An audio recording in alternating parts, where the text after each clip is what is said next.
The glow of your smartphone screen casts a pale, sterile light against your face at 2 a.m. Your thumb hovers over a button. It is a small, digital gesture, almost weightless.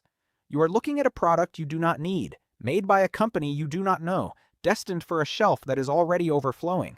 Yet you feel a phantom pressure in your chest, a sense of incompleteness that only this specific object seems capable of mending. You press the button. A transaction is recorded.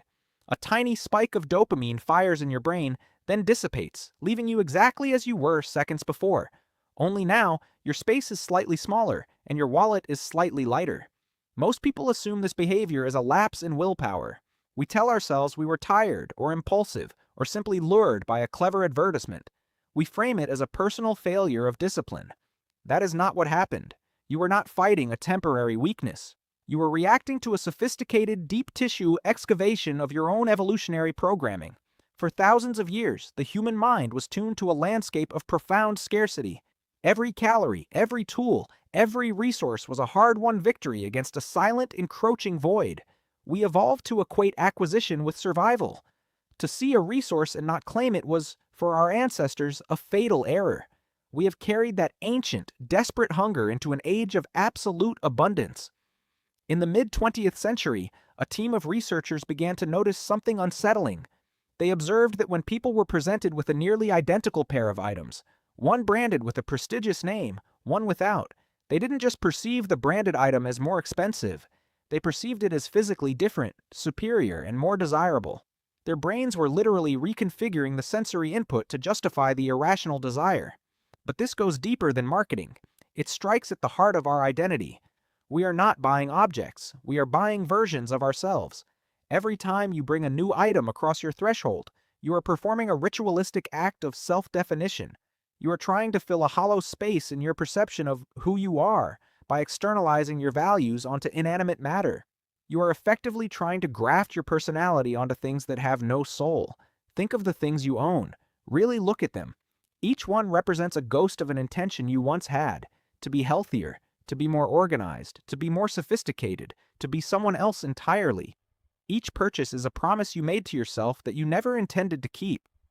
The horror of this mechanism is its invisibility. We live in a feedback loop where our anxiety creates a desire, the purchase provides a temporary narcotic relief, and the resulting clutter only increases our baseline stress, which, in turn, fuels the next desire. We have built an economy on the back of our own existential dread. We are literally purchasing the architecture of our own discontent. But look at the scale of this. It isn't just about your bedroom or your bank account. This behavior, scaled to 8 billion people, is the primary driver of a global system that is slowly reordering the biology of the planet. We are turning ancient forests and deep-sea minerals into temporary dopamine hits, shuffling matter from the earth into our homes, only for it to eventually migrate, unwanted and discarded, into landfills. We are changing the geology of the world to satisfy a psychological itch that cannot be scratched. We assume we are in control. We think we are making choices. But consider the possibility that we have become the nervous system of an engine that requires our dissatisfaction to function. If you were truly content, if you were entirely satisfied with your own existence, the entire structure of the modern world would collapse.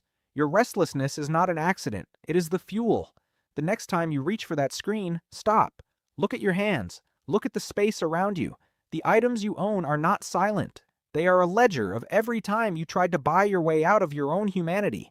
And as you set the device down, you are left with the one thing you can never possess, no matter how much you spend. You are left with the silence of the room. And for the first time, you might realize that the thing you were trying to find in the objects was never there to begin with. It was the space you were trying so desperately to fill.